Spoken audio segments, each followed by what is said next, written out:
Swimmers getting tangled in lane ropes is set, we are told, to be a common sight at the Commonwealth Games on the Gold Coast. The outdoor pool is set to cause problems for backstrokers in particular. Backstrokers usually train indoors with the roof providing them a reference point to help them swim straight. Not so at the outdoor Gold Coast Aquatic Centre, and that's causing concern. As sports editor Stephen Hewson and visual journalist Claire Easton-Farrelly report. Corey Mayne will compete in the 100 and 200 metre backstroke for New Zealand, and despite having trained in an open pool in Noosa for the past week, he admits it's still taking some getting used to. It's just preference and practice, I think, mostly, and if you've done a good preparation. We try and reduce the amount of times we swim into lane rope, but it's going to happen, so you've got to be ready for it.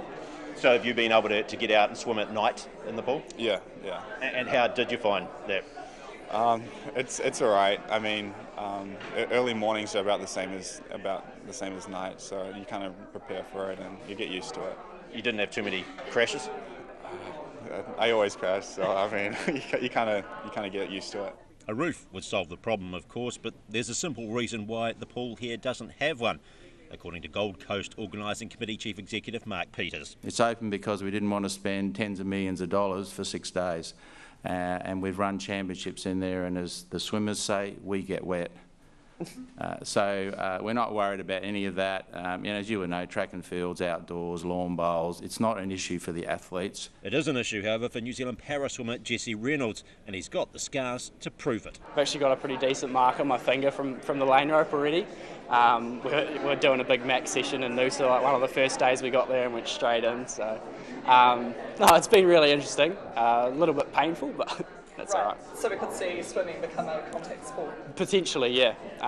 In our competition that we had here in December, I pretty much tried to get into the other lane. So that was obviously not great for swimming, but it was pretty funny for everyone watching. So hopefully don't see that, but if you do, you're allowed to have a laugh. It hasn't only been a problem for New Zealand swimmers.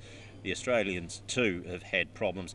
At a test swim at the pool last month, backstroke world champion Emily Seebohm and several other swimmers found themselves all at sea and getting tangled in the lane ropes too.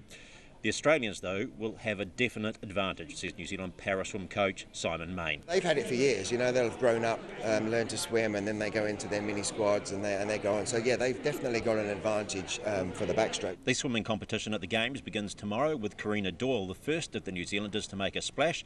She's in the 200 metre freestyle. On the Gold Coast for Checkpoint, Stephen Hewson.